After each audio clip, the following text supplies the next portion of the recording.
Shalom, sahabat yang diberkati Tuhan, apakah Anda sudah menemukan poin-poin penting dari pelajaran satu pekan ini, hidup bersama Kristus?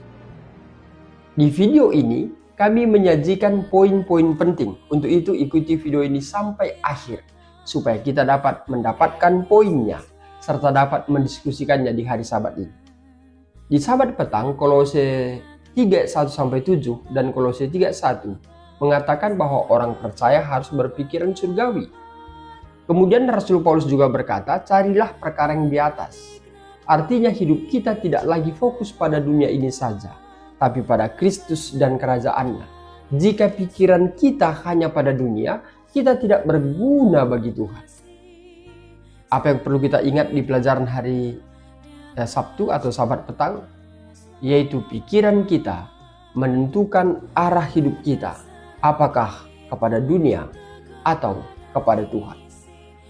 Pelajaran hari Minggu, di sana ada poin yang berharga, bahwa kita sudah mati dan hidup bersama dengan Kristus. Kolose 3:3, saat kita menerima Kristus, manusia lama kita mati. Kita sekarang memiliki hidup baru bersama Yesus. Arti mati di sana bukan fisik, tetapi karakter tabiat jahat kita. Hidup orang Kristen adalah hidup yang diubahkan oleh Tuhan. Apa yang perlu kita ingat di pelajaran hari Minggu, bahwa orang yang hidup bersama Kristus harus hidup berbeda, tampil beda. Pelajaran kita hari Senin ada poin berharga yang kita temukan di sana, yaitu mematikan kehidupan duniawi, sebagaimana dicatat dalam Kolose 3:5. Rasul Paulus berkata kepada saudara dan saya yang hidup di zaman sekarang ini, bahwa kita harus mematikan percabulan, hawa nafsu, keserakahan, keinginan jahat. Artinya kita tidak membiarkan dosa menguasai hidup kita lagi. Itulah disebut hidup yang diubahkan. Apa yang perlu kita lihat dari pelajaran kita hari Senin? Ada poin yang perlu kita ingat. Jika Kristus hidup dalam kita, maka dosa tidak boleh memimpin dan menuntun kita. Pelajaran hari Selasa ada poin yang menarik di sana, bahwa kita harus tanggalkan manusia lama dan kenakan manusia baru. Artinya, dalam Kolose 3:8-10 ada hal-hal yang harus dibuang. Apakah itu manusia lama yang disebut hal-hal yang lama yang harus dibuang? Yaitu amarah, kebencian, fitnah, kata-kata kotor, kebohongan. Sebaliknya kita harus menjadi manusia baru yang diubahkan oleh Tuhan. Apakah manusia baru atau yang diubahkan oleh Tuhan?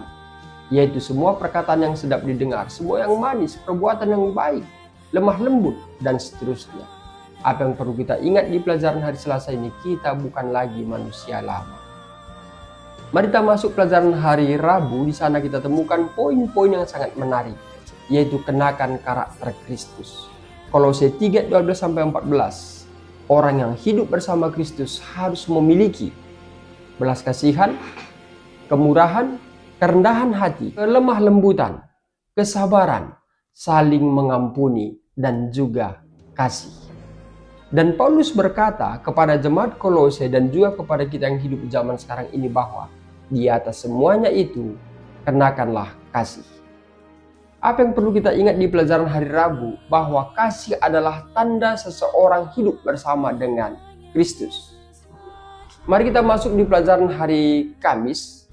Pelajaran hari Kamis kita bisa temukan poin-poin penting bahwa hidup bersama Kristus berarti pikiran kita ke atas, bukan lagi ke dunia ini. Bila kita hidup bersama Kristus, berarti hidup lama sudah mati dan dosa dimatikan, manusia lama ditenggalkan karakternya. Maka gunakanlah karakter Kristus di dalam kehidupan kita. Sebagai penutup di video ringkasan poin penting di pelajaran sekolah Sabat pelajaran 11, bahwa jika Kristus benar-benar hidup di dalam kita, maka hidup kita pasti berubah. Demikian pelajaran sekolah Sabat di pelajaran 11. Saya Pendeta Resta Karo-Karo pamit undur diri. Akhir kata saya sampaikan, Tuhan Yesus memberkati.